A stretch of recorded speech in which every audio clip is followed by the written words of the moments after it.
सर्वमय ईश्वर, तुम मंदिर में दर्शन करने जाते हो, ठीक है, परंतु मंदिर में दर्शन करने से परमात्मा की भक्ति प्राप्त हुई ऐसा नहीं मानते। कितने ही लोग नित्य एक बार मंदिर में जाकर दर्शन करते हैं और मानते हैं कि हम दर्शन कर आए। कितने ही लोग दर्शन करने 2-3 बार मंदिर में जाते हैं और पीछे उनको अभिमान होता है कि हम तो 3 बार दर्शन करने जाते हैं। भगवान कहते हैं, बेटा तू दिन में 3 बार दर्शन करने आता है, परंतु तुझको ज्ञान नहीं कि मैं तो तेरे 24 घंटे दर्शन करता हूँ। ईश्वर प्रत्येक जीव को 24 घंटे निहारता है। ऐसा एक भी क्षण नहीं कि जब भगवान इस जीव को न देखता हो। परमात्मा हमको देखे, इसमें कोई विशेष लाभ नहीं। तुम परमात्मा को देखो, परमात्मा का दर्शन करो तो जीवन सफल होगा। मंदिर में भगवान के दर्शन किए वे साधारण दर्शन थे। साधारण दर्शन से शांति भी साधारण मिलती है। मंदिर में दर्शन करने से आनंद तो होता ही है, परंतु यह आनंद कायम नहीं रहता। तुम मंदिर से बाहर आते हो तो क्या आनंद टिकता है? मंदिर में से बाहर तो क्या, परंतु मंदिर के भीतर भी यदि बहुत भीड़ हो तो, और कदाचित उस भीड़ में धक्का लग जाए तो मंदिर में ही भगवान का दर्शन करते करते ही मनुष्य शांति गंवा देता है। दर्शन करता करता अकड़ जाता है। कोई कोई तो ऐसा होता है कि दर्शन करते करते उसको क्रोध हो जाता है कि इसने मुझे धक्का मारा। शास्त्र में ऐसे लिखा है कि ठाकुर जी के सन्मुख क्रोध नहीं करे। अरे ऊंची आवाज में बोले भी नहीं। ठाकुर जी का सुंदर स्वरूप अति कोमल है। कोई बहुत ऊंचे स्वर से बोले तो ठाकुर जी को परिश्रम होता है। मंदिर में ऊंचे स्वर से बोलना अपराध है, पाप है। मंदिर में परमात्मा का दर्शन करते हुए भी मनुष्य की आनंद शांति कायम नहीं रह पाती, तो फिर मंदिर से बाहर आने की बात कहाँ से दिखाई देगी? साधारण दर्शन करने वाले को तो मंदिर में भगवान का स्वरूप मात्र दिख पाता है, प्रत्यक्ष परमात्मा नहीं दिखते। मंदिर के सिंहासन में ठाकुर जी विराजे हुए हैं। वे मूर्ति नहीं परंतु साक्षात भगवान विराजे हैं। तुमको मंदिर में प्रत्यक्ष परमात्मा दिखते हैं कि प्रभु का स्वरूप, प्रभु की मूर्ति मात्र दिखती है। मंदिर में भगवान के दर्शन करो, ठाकुर जी के सन्मुख खड़े होकर ऐसी भावना करो कि यह मूर्ति नहीं, साक्षात भगवान विराजे है। अपने परमात्मा के मैं दर्शन कर रहा हूँ, अपने मालिक की मैं वंदना कर रहा हूँ। ठाकुर जी की आंखों में प्रेम भरा हुआ है। ठाकुर जी मुझे प्रेम से देख रहे हैं। मुझे देखकर मेरे भगवान धीरे धीरे हंस रहे हैं। आज मेरे मालिक बहुत प्रसन्न दिखाई दे रहे हैं। अब मैं भगवान का हो गया हूँ, मैं वैष्णव हो गया हूँ। मेरे भगवान की मेरे ऊपर बहुत कृपा हुई, जिससे मैं सब छोड़कर राम कथा श्रवण करने को बैठ सका हूँ। आज मेरे प्रभु ने मुझे यह सुयोग दिया है। मेरे प्रभु के मेरे ऊपर अनंत उपकार है। इस रीत से परमात्मा के उपकारों को स्मरण करते करते दर्शन करो। दर्शन करने में भगवान के प्रति हृदय थोड़ा पिघले, आँख सजल होए तो दर्शन में आनंद आवे।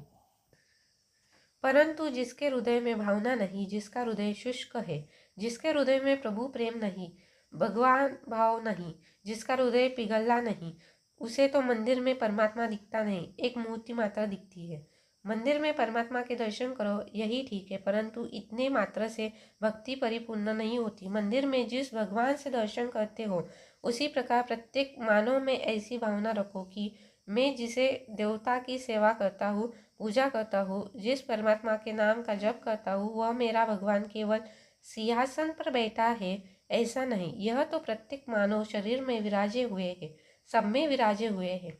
ईश्वर सबके आधार है। ईश्वर सर्वशक्तिमान और सर्वव्यापक है। ऐसा भाव बुद्धि में दृढ़ हो तो प्रेम बढ़े। मानव के शरीर में ईश्वर विराजता न हो तो मानव बोल नहीं सकता। अंदर विराजे हुए प्रभु मनुष्य को बोलने की शक्ति देते हैं। तुम शक्ति से कथा सुनते हो, तुमको सुनने की शक्ति कौन देता है? अंदर विराजे हुए भगवान सुनने की शक्ति देते हैं। बैठे होते हुए भी विचार बहुत से मनुष्य कुछ भी नहीं सुन सकते। इंद्रियों को शक्ति देने वाले ईश्वर है। जो भगवान मंदिर में विराजते हैं, वही परमात्मा प्रत्येक मानव शरीर में रहकर मन, बुद्धि और इंद्रियों को प्रकाशित करते हैं। प्रत्येक के अंदर चैतन्य रूप प्रभु विराजे हुए हैं। योऽन्तः प्रविश्य मम वाचमिमां प्रसुप्तां संजीवयत्यखिलशक्तिधरः स्वधाम्ना अन्याच्च हस्तचरणश्रवणत्वगादीन् प्रणाम नमो भगवते पुरुषाय तुभ्यम। मंदिर में दर्शन करने के पश्चात तुमको कोई मनुष्य दिखे तो उसके शरीर को मत देखो, उसमें विराजे हुए ईश्वर को देखो। यह जवान है, यह बूढ़ा है, यह काला है, यह गोरा है, यह स्त्री है, यह पुरुष है। ऐसे भाव से देखोगे तो संभव है कि तुम्हारी आंखें बिगड़ जाए, तुम्हारा मन बिगड़ जाए। मंदिर में तो जो भगवान विराजे हैं वे ही इन सब के शरीर में है, ऐसा सतत अनुसंधान रखो।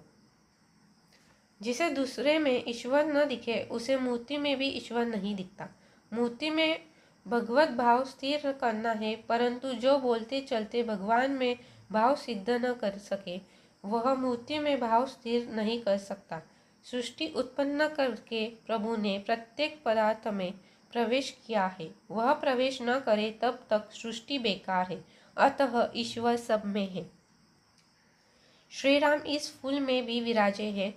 रास्ते में फूल पड़ा हुआ दिखे तो तुम उस फूल के ऊपर पाँव रखकर क्या आगे बढ़ोगे? तुम बहुत सावधान होकर पग रखोगे कि जिससे तुम्हारा पग फूल के ऊपर न पड़े। कोई लौकिक दृष्टि रखता हो तो उसे फूल और पत्थर में क्या वह दिखेगा? पत्थर जड़ है, फूल भी जड़ है, परंतु फूल के ऊपर पग रखने में तुमको संकोच होता है।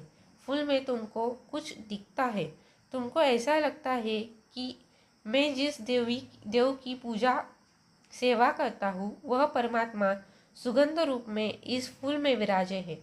पग में जूती हो तो कांटे को पग तले रोदना, परंतु फूल के ऊपर पग रखना यह कुछ कठिन है। वैष्णव को फूल में परमात्मा के दर्शन होते हैं, इससे वह फूल के ऊपर पग नहीं रखता। सनातन धर्म तो यहाँ तक कहता है कि जड़ वस्तु में भी ईश्वर है। ज्ञानी महापुरुष जड़ पदार्थ में परमात्मा की सत्ता का अनुभव करते हैं। कितने ही लोग यह समझते हैं कि ईश्वर तो 7वें माले बैठा है और वहाँ से सबको देखता रहता है, परंतु यह मान्यता ठीक नहीं। तुम जहाँ हो वही तुम्हारा भगवान भी है। भगवान तुमको देखता है, परंतु तुम परमात्मा के दर्शन नहीं करते। प्रत्येक जड़ वस्तु में भी परमात्मा विराजे हुए हैं। वैष्णव प्रातः काल उठने के बाद धरती माता की वंदना करके पग रखते हैं। धरती माँ की प्रार्थना करते हुए कहते हैं, समुद्र वसने देवी पर्वत स्तन मंडले विष्णु पत्नी नमस्तुभ्यं पाद स्पर्शम क्षमस्व में। हे धरती माता, मुझे तुम्हारे ऊपर पग रखने में बहुत संकोच होता है। तुम तो मेरे भगवान की शक्ति हो। भगवान श्री नारायण ये भूदेवी अर्थात धरती देवी के पति है। श्री नारायण त्रिपति कहलाते हैं। त्रिपति का अर्थ है 3 देवी, श्रीदेवी, भूदेवी और लीला देवी के पति। अपने गुजरात में जिस प्रकार द्वारिकानाथ विराजते हैं, उसी प्रकार दक्षिण भारत में श्री बालाजी महाराज विराजते हैं। द्वारिकानाथ चतुर्भुज है और बालाजी महाराज भी चतुर्भुज है। शंख, चक्र, गदा और पद्म जिनके हाथों में है। गुजरात सौराष्ट्र के श्री माली देव श्री द्वारिकानाथ है। दक्षिण भारत के मालिक देव श्री वेंकटेश श्री बालाजी महाराज है। दक्षिण के लोग वर्ष में एक आध बार अवश्य श्री बालाजी महाराज के दर्शन करने जाते हैं। चतुर्भुज नारायण का यह बालाजी स्वरूप अति दिव्य है, अति सुंदर है। दर्शन से मन अज्ञाता नहीं, ऐसा अलौकिक स्वरूप है। बालाजी महाराज का नाम है त्रिपति बालाजी महाराज। मूल संस्कृत शब्द त्रिपति का अपभ्रंश तिरुपति हो गया। लोग इसे तिरुपति बालाजी कहते हैं। भगवान श्री नारायण भूदेवी अर्थात पृथ्वी देवी के पति है।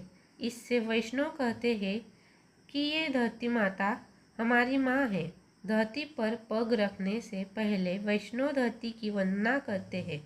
कोई लौकिक दृष्टि रखने वाला हो तो ऐसा मानेगा कि इस पत्थर और जमीन को पग लगने से क्या लाभ है। यह पत्थर नहीं, यह मिट्टी नहीं, यह जमीन नहीं, यह तो परमात्मा की शक्ति है। इसके आधार पर सब कोई टिके हुए है। यह सबका धारण पोषण करती है। चेतन परमात्मा सर्वव्यापक है, सब में विराजे हुए है। पानी में भी परमात्मा है। पानी में जो मिठास है वह ठाकुर जी का स्वरूप है। गीता जी में प्रभु ने आज्ञा की है कि अर्जुन पुण्यो गंधः पृथिव्याम च, पृथ्वी में गंध स्वरूप में ही हूँ और रसो हमअप्सु कौन्तेय, जल में रस रूप में ही हूँ, मैं ही तृप्ति करता हूँ। किसी को अतिशय प्यास लगी हो, उसको तुम कहो कि तुझे 1000-2000 रुपये देता हूँ, पर पानी नहीं दूंगा तो कहेगा कि तुम्हारा रुपया मुझे नहीं चाहिए, मुझे तो पानी ही चाहिए। अतिशय प्यास लगी है तो पैसा या सोना चांदी से मनुष्य की तृप्ति नहीं होगी, पानी से ही होगी। पानी में मीठा स्वरूप में, रस रूप में परमात्मा ही विराजे है। पानी जड़ नहीं, पानी में परमात्मा है, ऐसा विश्वास अत्यंत तृषा लगने पर सभी को होता है। जड़ वस्तु में भी परमात्मा की सत्ता दृढ़ है। किसी जड़ वस्तु का भी तिरस्कार करना यह प्रभु जी का ही अपमान करने जैसा पाप है। एक ही ठिकाने परमात्मा का दर्शन करे, यह तो साधारण वैष्णव माना जाता है। सर्वभूतेषु यह पश्येत् भगवदात्मनः भूतानि भगवत्यात्मनेश भागवतोत्तमः।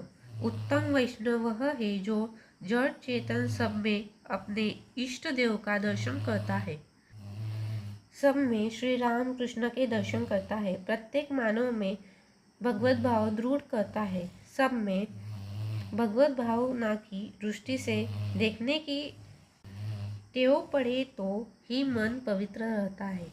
समय ऐसा आया है कि मन को पवित्र रखना बहुत कठिन हो गया। पढ़े लिखों का मन बिगड़ता है और बेपढ़े लिखों का भी बिगड़ता है।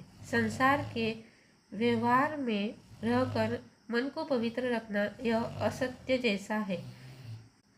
तुम्हें मन को पवित्र रखना हो तो सबको भगवत भाव से देखने की चेष्टा करो। ऐसा भाव रखो कि ये सब परमात्मा के ही स्वरूप है। मुझे किसी के शरीर की आवश्यकता नहीं, मैं किसी के शरीर को देखूं भी नहीं, मैं किसी के शरीर का चिंतन भी करूं नहीं। कोई चमड़ी काली हो, किसी की गोरी हो, उससे क्या, मुझे क्या लाभ। मैं तो वैष्णव हूँ, मुझे तो परमात्मा की जरूरत है। प्रत्येक शरीर में मेरे भगवान विराजते हैं। आंखों में मुझको रख कर जगत को देखो। इस रीत से जो देखता है उसको जगत राम रूप दिखता है। तुलसीदास जी महाराज को जगत में सीताराम के सिवाय और कोई दिखता न था। तुलसीदास जी को जगत में कोई स्त्री रूप दिखती न थी, कोई पुरुष रूप दिखता न था। संसार में किसी भी स्त्री में इनको सीता माता ही दर्शन होता था। महाराज सीताराम जी की नित्य सेवा करो, स्मरण करो। जगत के स्त्री पुरुषों में श्री सीताराम जी की भावना दृढ़ करो। सिय राम मय सब जग जानी, करो प्रणाम जोरी जुग पानी। जगत के स्त्री पुरुषों में श्री सीताराम जी की भावना दृढ़ करो। जगत की प्रत्येक स्त्री में श्री सीता जी के दर्शन का अभ्यास करो। प्रत्येक पुरुष में परमात्मा श्री राम को देखो। मंदिर में भगवान के दर्शन करते हैं, वह साधारण दर्शन है।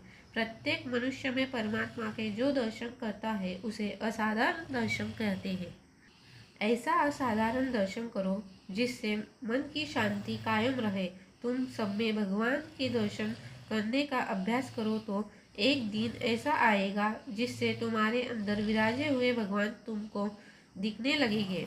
अंदर विराजमान परमात्मा का जिसको बराबर दर्शन हुआ है उसकी शांति किसी दिन भी भंग नहीं होती। मंदिर में विराजे हुए भगवान के दर्शन करने से आनंद तो होता है, परंतु वहाँ के दर्शन 24 घंटे खुले नहीं रहते। मंदिर में विराजे ठाकुर जी तो शयन भी करते हैं। ठाकुर जी के शयन करने के उपरांत तुम किसके दर्शन करोगे? जो केवल बाहरी भगवान के दर्शन को आधार रखता है, परंतु जिस अंदर के भगवान का दर्शन नहीं होता उसे प्रभु का वियोग सहना पड़ता है। बाहर दर्शन करने वाले को थोड़े समय दर्शन का आनंद देकर परमात्मा अंतर्धान हो जाते हैं, परंतु जिसे अंदर के भगवान का दर्शन नहीं होता उसे प्रभु का वियोग सहना पड़ता है। बाहर दर्शन करने वालों को थोड़े समय दर्शन का आनंद देकर परमात्मा अंतर्धान हो जाते हैं, परंतु जिसे अंदर के परमात्मा दिखते हैं, जिसे आत्मा स्वरूप में परमात्मा के दर्शन होते हैं, उसे किसी भी दिन प्रभु का वियोग नहीं होता है। प्रभु का वियोग यह भारी रोग है, यह इस रोग की औषधि है प्रत्येक में प्रभु के दर्शन का अभ्यास। जिसे प्रत्येक में प्रभु दिख पड़े, प्रत्येक में आत्मवत भाव जागे, वे प्रभु का नित्य सानिध्य अनुभव करते हैं।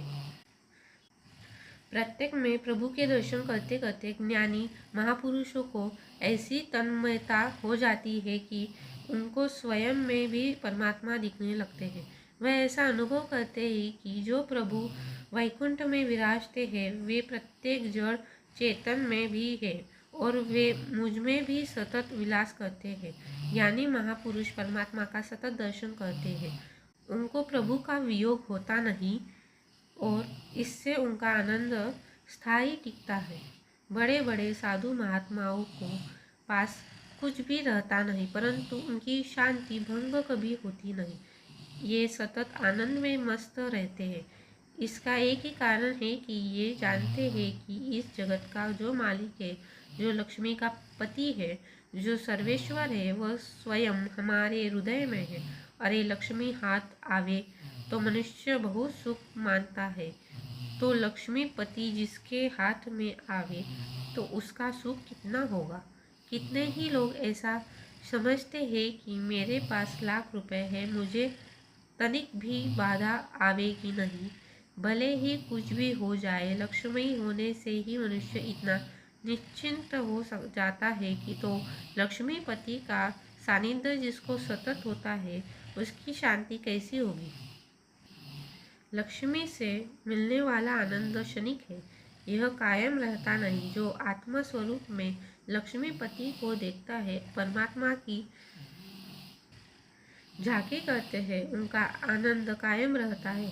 बाहर दर्शन करते करते तन्मयता से लीन होकर जो अंतर दर्शन करते हैं, जो आत्मा स्वरूप में परमात्मा का दर्शन करते हैं, वे ही संसार से तरते हैं। लोटे में पानी हो तो तुम उसे बाहर कर सकते हो, परंतु लोटे के अंदर जो शून्य आकाश है उसे कौन बाहर कर सकता है। आकाश सर्वत्र व्याप्त है, परमात्मा तत्व भी अंदर बाहर सर्वत्र व्याप्त है। ज्ञानी पुरुष उसका सतत अनुभव करते हैं। आत्मा स्वरूप में परमात्मा का दर्शन, इसी को अपरोक्ष दर्शन कहते हैं।